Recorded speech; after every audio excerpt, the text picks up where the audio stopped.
The Wendigo is a mythological creature and malevolent spirit rooted in the folklore of the Plains and Great Lakes Native American peoples, as well as some First Nations of Canada, particularly among the speakers of the Algonquin family of languages. This supernatural entity is typically associated with the East Coast forests of Canada, the Great Plains region of the United States, and the Great Lakes region of both the United States and Canada. The Wendigo is often portrayed as a malevolent spirit or creature with human-like characteristics that has the ability to possess human beings. It's closely linked to dark emotions and actions, including insatiable greed and an overwhelming desire to murder and cannibalize other human beings. In some representations, the Wendigo is described as a giant humanoid with a heart of ice, and its approach is often heralded by a foul stench or a sudden, unseasonable chill. Interestingly, the concept of the Wendigo has found its way into modern psychiatry, where it lends its name to a condition known as Wendigo psychosis. This psychosis is characterized by symptoms such as intense craving for human flesh or a deep-seated fear of becoming a cannibal. Wendigo psychosis is considered a cultural bound syndrome, with some First Nations communities associating it with symptoms like insatiable greed and the destruction of the environment. The Wendigo has left a lasting mark on literature, art, and pop culture. It's been the subject of exploration and interpretation not only by Native Americans, but also by other artists, including those in the realm of social commentary and horror fiction. In the realm of cinema, the Wendigo has made appearances in various horror films, typically depicted as huge humanoid monsters with terrifying features. These creatures are often portrayed with sunken, glowing eyes, emaciated bodies, and missing digits like toes or fingers. Wendigos in movies are known for their blood-curdling screams and the dreadful odor they emit when attacking their prey. They also commonly have antlers, and I'm not sure why this is, because as far as I'm aware, that is not part of the traditional myth of the Wendigo. While the Wendigo may not be as common as some other creatures in film, its presence has undeniably left a spine-tingling impact on the horror genre. Today, I will be highlighting some horror movies that feature Wendigos. What's up, Logan lovers? It's Logan. So basically there's some haunted, mythical creature thing. Wendigo, Wendigo, Wendigo, Wendigo, Wendigo! Number 10. The Wendigo, 2022. The Wendigo, a 2022 film, begins in the woods of North Carolina, where YouTuber Logan attempts to capture the Wendigo creature on camera during his live stream. His mysterious disappearance leaves behind glitchy camera footage that quickly goes viral, sparking debates about the video's authenticity. As weeks pass without Logan's return, his friends TJ and Jay join fellow YouTubers Matthew, Cassie, and Kaylee in a mission to find him. While their footage is later recovered, the group remains missing. The film employs the found footage style, stitching together clips from various sources as the group embarks on their mission to locate their missing friend. While this cinematic style is widely used, only a few exceptions effectively merge the found footage format with a compelling storyline. To achieve this fusion, two key elements must be in place: a plausible reason for characters to carry cameras continuously, and a genuinely unsettling narrative. The Wendigo manages to fulfill both criteria, but its execution could have been improved. Despite the film's very modest $5,000 budget and a 68-minute runtime, the filmmakers make commendable use of their resources. However, the film's middle section, marked by extended exposition, feels excessive and could have been trimmed to create a more concise 30-minute short film. It dedicates the initial 10 minutes to introducing the enigmatic entity, followed by approximately 35 minutes of occasionally frustrating dialogue that at times tests the viewer's patience, concluding with a commendable 15-minute climax that successfully creates an eerie atmosphere. Notably, the special effects and the depiction of the Wendigo creature are impressive given the extreme budgetary constraints. The creative team behind the film shows potential that could flourish with a larger budget and studio support. Despite occasional moments of frustrating acting, the overall performances are solid, making them a group worth keeping an eye on for future projects. While the Wendigo follows the found footage genre, it occasionally falls into generic tropes. The initial scenes with Logan capture the essence of a real live stream, but the film's quality declines as it becomes cluttered with inane dialogue as the characters make their way in the woods and try to convince a park ranger to allow them entry. Budgetary limitations hindered the use of special effects, and the film's attempt to satirize influencer culture while creating a creepy atmosphere falls somewhat short. The characters' concerns about lighting issues during strange occurrences in the woods feels forced, and their endless squabbling makes them unlikable, taking away from the film's potential to build tension. The Wendigo struggles to deliver a consistent and engaging experience. A more straightforward approach focusing on characters in the dark woods and delivering scares rather than prolonged bickering could have improved the film's impact. While the creature design is a standout, it still doesn't fully redeem the film.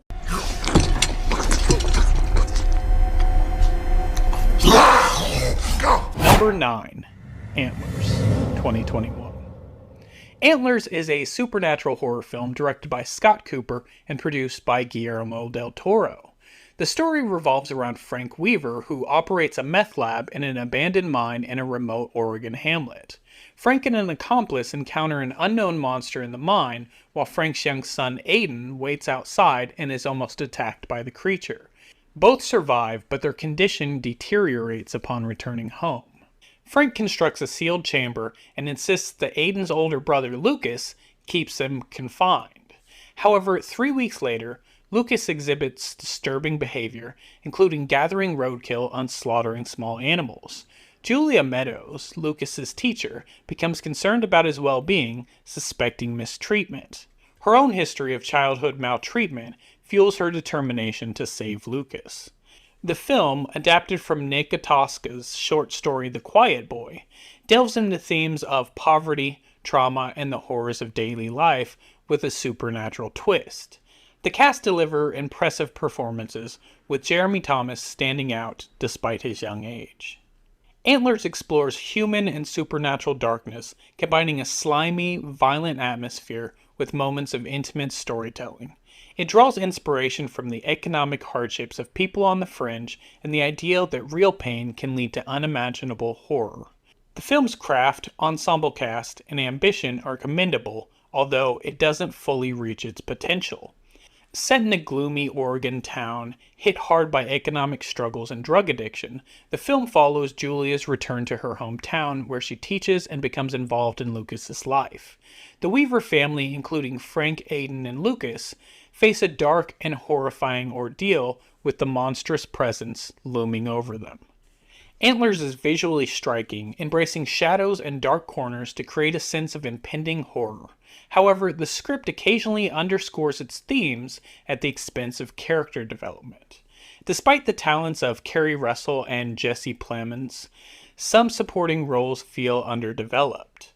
The film's relentless seriousness could benefit from occasional moments of levity to balance its dark tone. Scott Cooper and Guillermo del Toro's collaboration delves into the darkness within people and places, offering a unique take on horror that may find a dedicated fan base over time. Antlers is a visually confident and thematically rich film that explores the depths of human suffering and supernatural terror. Eat to live. Don't live to eat. Number 8. Ravenous, 1999. Ravenous is a darkly atmospheric film that explores the horrors of a flesh-eating epidemic during the Mexican-American War. The story unfolds in an isolated U.S. Army outpost nestled in the Sierra Nevadas, where a nearly lifeless man, played by Robert Carlyle, stumbles into the fort with a gruesome tale of snowbound travelers resorting to cannibalism out of desperation. This chilling account prompts the fort's commander to assemble a party to investigate the situation. The film's visuals are characterized by dark, ominous colors and a haunting soundtrack that adds to the eerie ambiance. Guy Pearce, known for his role as the honest cop in LA Confidential, portrays the character of Boyd, who becomes an accidental hero during a war battle and is subsequently sent to the Forsaken Outpost. Fort Spencer, the remote outpost, is managed by Colonel Hart, portrayed by Jeffrey Jones. The soldiers stationed there are grappling with their own psychological struggles, except for Reich, a dedicated warrior, portrayed by Neil McDonough. The legend from the local Native Americans suggests that consuming another's flesh grants the eater the person's past and strength, resulting in an insatiable hunger. The film establishes a cold and ominous tone early on, leading to a sequence in which the characters return to the cave where the ill-fated travelers sought refuge. What they discover inside is disturbing, setting the stage for a series of revelations and shocking events that befall the characters. Directed by Antonia Bird, Ravenous excels in creating a chilling atmosphere. Bird prioritizes atmosphere over plot and showcases the talent for capturing the essence of scenes, such as a visiting general savoring a bubbling stew. The film's portrayal of the weather and setting as genuinely cold, damp, and miserable adds to its overall effectiveness. While the film's setup is intriguing, the payoff falls somewhat short, as it delves into the theme of gaining strength through cannibalism. The final confrontation between two characters, both enhanced by consuming human flesh, takes on a superhero-like quality, detracting from the film's eerie realism. The screenplay by Ted Griffin introduces well-crafted characters and uses concise dialogue to convey their personalities and quirks. The film also features memorable moments and unexpected character developments, all set against a visceral musical score by Michael Nyman and Damon Albarn. The film's setting during the Mexican-American War and its exploration of cannibalism and the Wendigo myth create a unique blend of horror and dark humor. Ravenous may not have fared well at the box office upon its release, but it's since gained a cult following for its unconventional and compelling storytelling. Despite never showing the creature, the film effectively conveys its eerie presence throughout the narrative.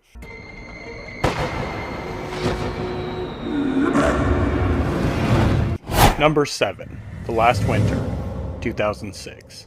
The 2006 horror film The Last Winter explores the unfolding environmental crisis as Kig Corporation, an American oil company, constructs an ice road to venture into the vast North Arctic National Wildlife Refuge in pursuit of energy independence. The government collaborates with independent environmentalists, led by Ed Polak, to oversee the drilling operation and review procedures. The film introduces a compelling premise as it interweaves environmental concerns with horror elements. Environmental scientist Elliot and rookie oil worker Maxwell collide during a football game outside the housing area, leading to a bloody nose for Elliot. Maxwell is unnerved when he witnesses a haunting herd of caribou galloping by the camp, leaving a chilling impact on him. The next night, Maxwell, partly delirious, strips naked and ventures out with a video camera, intending to document the paranormal phenomena.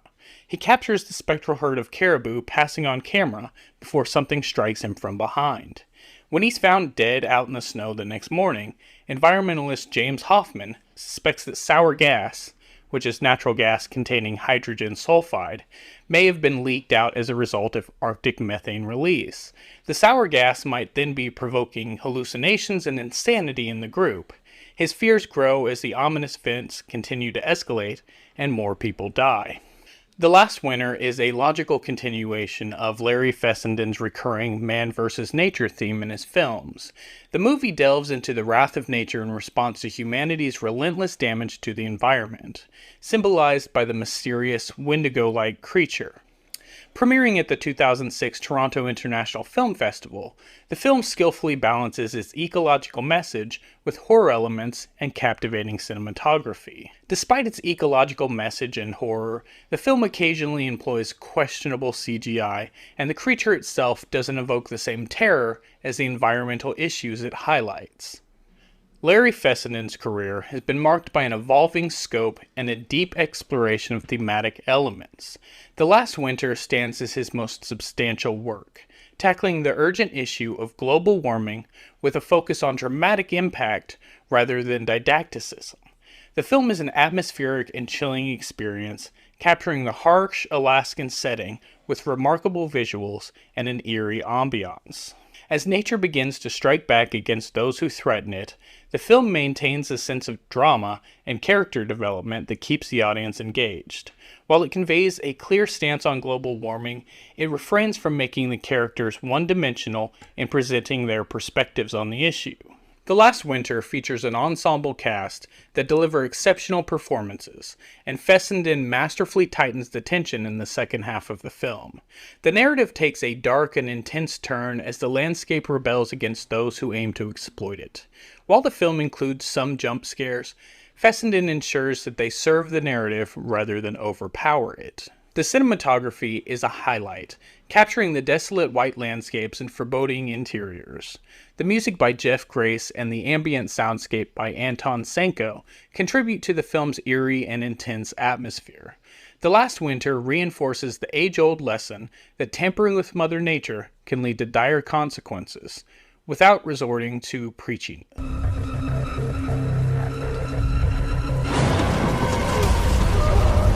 Number 6. The Retreat, 2020.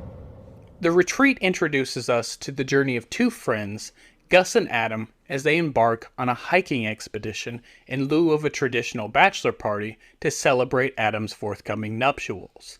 The setting is ominous as they receive a foreboding warning about the Windigo, setting a dark tone for their adventure. Gus awakens with a hazy memory, except for the grim discovery of Adam's lifeless body. Confronted by a terrifying encounter with the Windigo, Gus finds himself isolated and disoriented, forced to grapple with the lethal Native American legend for survival and sanity. In the midst of this struggle, Gus is compelled to unearth his lost memories, guided by a therapist who urges him to reveal the truth before it's too late, exposing a revelation that Gus may be reluctant to confront. Crafted by writer and director Bruce Wimple, The Retreat delves into the harrowing experience of two individuals facing the malevolent presence of a Wendigo during their winter expedition to the Adirondack high peaks in upstate New York. This American horror film places the formidable Wendigo at the center of its narrative. The film effectively underscores the relentless and ominous nature of the creature, particularly evident in the unsettling initial encounter within the woods. The film employs a complex narrative structure, weaving multiple timelines together to elucidate the bizarre turn of events during the friends' trip. Wimple's directorial choices shine as he establishes distinct tonal shifts among the various storylines, employing diverse cinematic styles that effectively conveys a palpable sense of fear and disorientation. In this film, Bruce Wimple revisits the creature feature genre following his previous work in Monstrous, a thriller set in the Adirondack forest centered around the mythological Bigfoot. The Retreat offers Wimple's interpretation of the enigmatic Windigo, starring Grant Schumacher and Dylan Grunn, both of whom previously featured in Wimple's Monstrous. From a technical perspective, The Retreat boasts commendable cinematography with stunning shots of the Adirondacks. Nonetheless, some scenes suffer from discrepancies, such as a Wendigo chase scene set during daylight, with inconsistent lighting between Gus and the Wendigo. The film incorporates eerie imagery and tense moments that occasionally deliver exhilaration. Though The Retreat amalgamates multiple aspects of the Wendigo legend into its own version, which unfortunately leads to a somewhat confusing and disjointed portrayal. Instead of creating a terrifying and cohesive entity, this approach muddles the Wendigo's identity and diminishes its impact. The design of the Wendigo is initially disturbing when concealed in shadows, but loses some of its impact as more of the creature is unveiled. Additionally, for a creature of such supposed power, the Wendigo's screen time is disappointingly limited. The Retreat also falters in other aspects. The performances of the leads Schumacher and Grunn are mediocre, with instances of awkward line delivery. Their characters, Gus and Adam, lack depth, and their relationship feels uninspired and devoid of emotion, despite the film's attempts to establish a meaningful bond. The chemistry between the two protagonists falls short. The script, though predictable, adds to the film's confusion with baffling elements resulting in a perplexing viewing experience. While some of the Wendigo's powers foreshadow foreseeable outcomes, the manner in which these events unfold and their amalgamous consequences, especially towards the film's conclusion, leave audiences puzzled. Furthermore, the retreat suffers from poorly constructed sound design. The film's score, intended to build tension, is marred by excessive volume and overuse, ultimately becoming a source of annoyance. The film features jarring transitions in the score from scene to scene and unconvincing Foley and sound effects. Though the retreat does incorporate a few impressive and suspenseful sequences, unsettling visuals, and a captivating, legendary creature at its core, which may be appealing to fans of the Wendigo mythos. Number 5. Windigo, 1994. In the film Windigo, directed by Robert Morin, the narrative draws clear inspiration from the turbulent land dispute that shook up Quebec during the summer of 1990. Morin's work offers an insightful and thought-provoking examination of the strained relations between the white Canadians and the country's indigenous population. The story revolves around renegade native leader Eddie LaRoche, portrayed by Donald Morin, who triggers a political crisis in Canada by declaring the independence of the Akai territory from the remote region in northern Quebec. The central setting is a dilapidated old ship, the Pickle, transporting a group of government and native negotiators up the river to meet with LaRoche and his tribe of rebels. Adding a layer of complexity, LaRoche insists that a TV crew accompany the group, introducing the character of veteran TV reporter Jean Fontaine, played by Guy Nadon. Fontaine, feeling somewhat disgruntled by the assignment, begins a series of interviews with the people on the boat, attempting to comprehend the roots of the native insurrection. The narrative is primarily presented from Fontaine's point of view, highlighting the challenges he faces as he grapples with the intricacies of the issue. As the journalist approaches the rebel camp, the film delves into the classic media quandary, exploring Fontaine's struggle to maintain objectivity. Drawing parallels to Apocalypse Now, Morin takes the premise of the narrative and places it in an indigenous context, offering a unique perspective on the themes explored in the film. The visual style, characterized by transitions between scenic film footage and grainier video images for the TV interviews, contributes to the immersive experience. Morin skillfully addresses various themes such as the subjectivity of the narrator, the impact of television on public perception, and the hypocrisy of the state. The film carries a politically charged message in a very effective way. However, Wendigo faces some challenges, particularly in its finale, which heavily and overtly draws from The Heart of Darkness and Apocalypse Now, casting LaRoche as the crazed Kurtz character. Additionally, some performances, including Morin as the native leader, don't quite succeed in expressing the complexities of their characters, especially contrasted against Guy Nadon's portrayal of the troubled journalist, which is notably convincing. Windigo stands as a notable film addressing the indigenous cause from the perspective of a white filmmaker. Despite certain shortcomings, the film's exploration of political and social themes, combined with its unique visual style, solidifies its place in the cinematic landscape, offering a distinctive viewpoint on a complex issue. But still, you think you deserve understanding. Done nothing to you. I'm leaving your home. Number 4. Black Mountainside, 2014.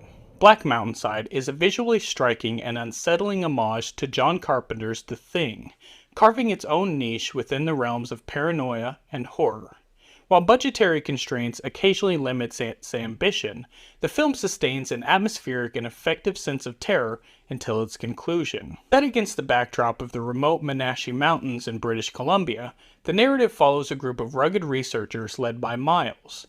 Their discovery of a mysterious stone structure buried in the snow, adorned with archaic engravings, sets the stage for an ominous turn of events. As the crew delves into deciphering the structure's origins, communication breakdowns, mysterious disappearances of local workers, and a debilitating illness plague their camp. The film cleverly explores the possibility of unleashing ancient bacteria preserved under the snow or encountering something far more sinister. The plot intensifies into full-blown paranoia, inviting the audience to explore a collective mental unraveling amidst the research crew. The men turn against each other, guided by a shared voice in their heads, and the film expertly employs genuinely creepy visuals, especially during the night sequences. Before the horror elements take center stage, the audience gets to spend quality time with the researchers, establishing their dynamics as a group of blue-collar academics. This love-hate dynamic becomes crucial when paranoia sets in, and the camaraderie transforms into suspicion and fear. The all-male cast navigates the descent into madness with conviction. Black Mountainside deviates from the traditional monster trope, relying on the fear of the unknown and the impending promise of madness and death. The film skillfully unfolds, allowing viewers to connect with the characters before plunging them into the horrors that follow. The snowy landscape, beautifully captured on camera, becomes a character in itself, contributing to the suffocating atmosphere. While the film excels in certain aspects, some limitations surface, primarily attributed to budgetary constraints. The stone monument central to the nightmare excavation is sparingly shown, and certain cast members occasionally deliver flat lines that disrupt the tension. Certain practical effects, while effective in conveying the dreamlike madness, don't quite work as effectively as intended. Despite these drawbacks, Black Mountainside delivers impactful gore and violence that transcends mere perfunctory elements. The emotional weight behind the murder and mayhem adds depth to the narrative. The script is crafty and strong, generating genuinely frightening moments. However, towards the final act, the film experiences a slight pacing issue, with moments leading to the climax needing to be more streamlined to maintain suspenseful momentum.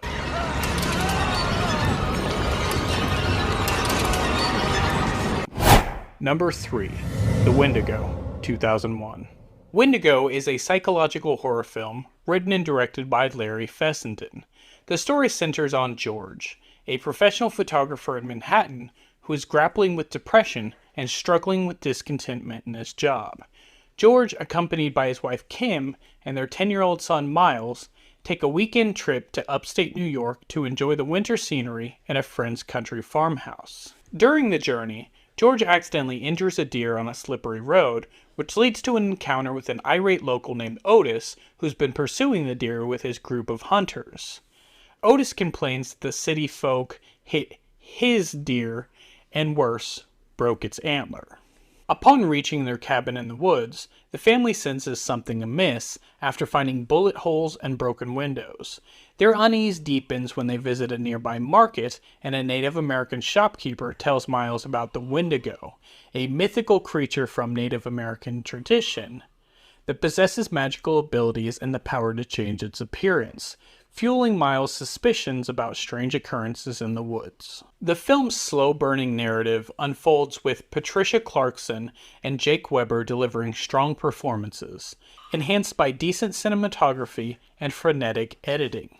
Wendigo explores the theme of melancholy, which is common in stories featuring the Wendigo creature. The film's ending falls short of expectations, though it remains a decent watch. Windigo is a well-crafted horror movie that captivates the audience through its suspenseful build-up and atmospheric tension. Larry Fessenden's direction and the natural performances of the cast contribute to the film's eerie atmosphere. I'm familiar with Larry Fessenden mainly from another one of his films, Session 9, and I couldn't help but compare this film to that one, as some of the themes as well as the overall mood of the two films are similar, and Fessenden employs the same frenetic editing style across both films. However, Session 9, which is also a slow burn, had a much more effective ending. In this film, the build-up, which is most of the film, is very effective. Unfortunately, the film's pivot to the supernatural in the climax feels rushed and out of place. It doesn't quite work. The Wendigo does not look very good, but we only see it in brief flashes, and I almost feel that the film would be better without the Wendigo at all. Overall, it's a decent film, but it fails to stick the landing.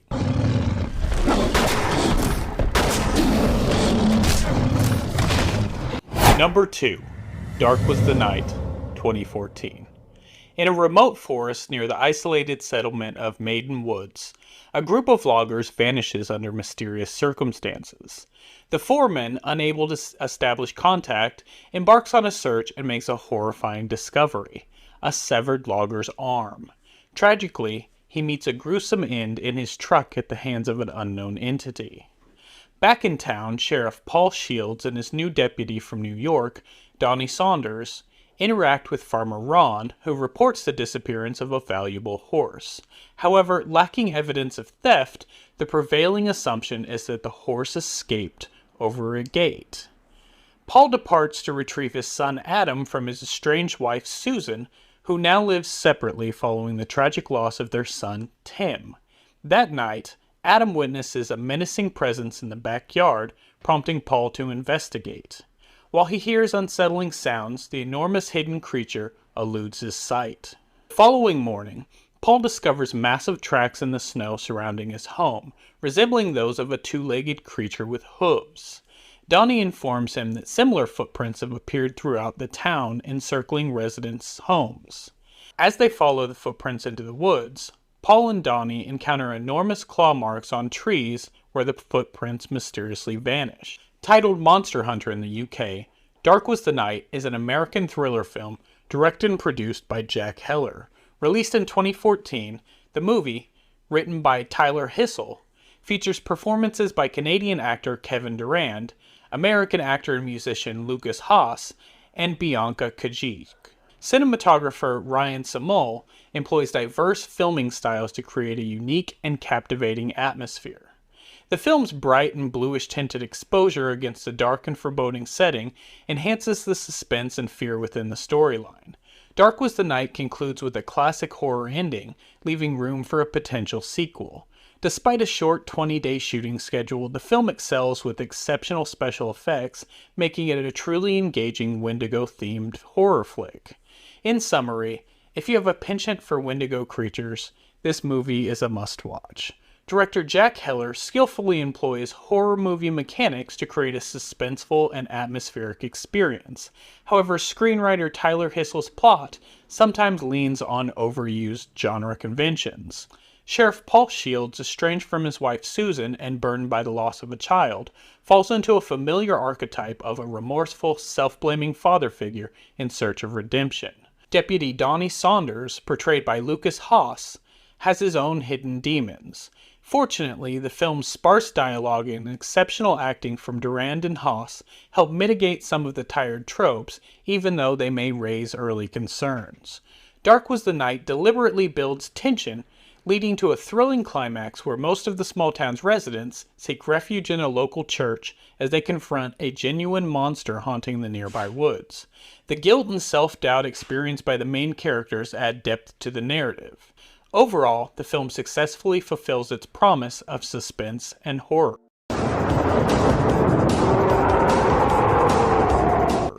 Number 1.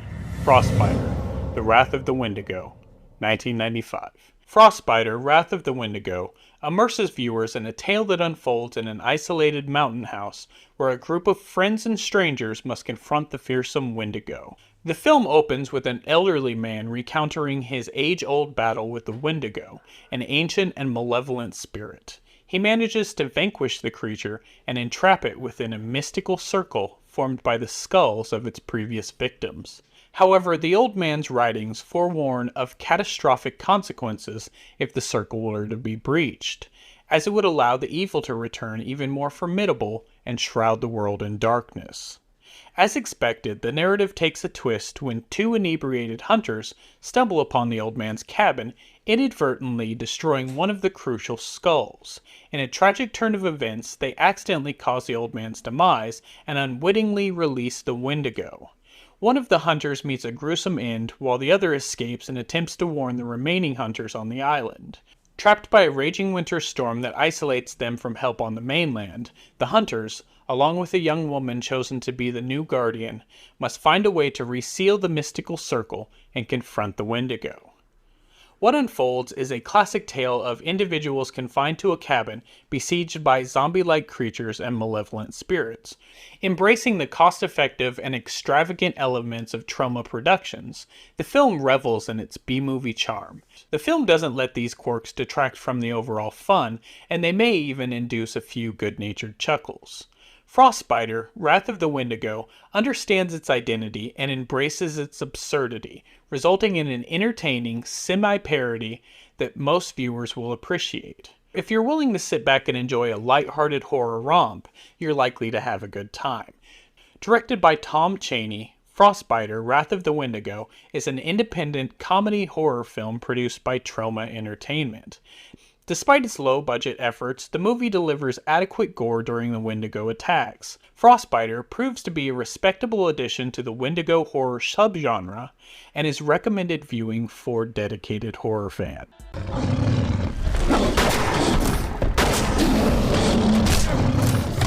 Thank you for joining me on this chilling journey through a world of Wendigo movies. From their ancient Native American origins to their terrifying presence in modern horror films, the Wendigo continues to captivate audiences with its bone-chilling tales of cannibalism and supernatural horror. If you enjoyed this video and want to see more like this, don't forget to like, subscribe, and hit the notification bell to stay updated on all things horror related. And if you have any other horror topics or creatures you'd like me to explore in future videos, please be sure to leave your suggestions in the comments below. The Wendigo may be a mythological creature, but the fear it instills in us is very real. So keep exploring the dark corners of cinema, because you never know what monstrous legends you might uncover next. Thanks for watching, stay spooky, stay safe, and until next time, keep on creeping on.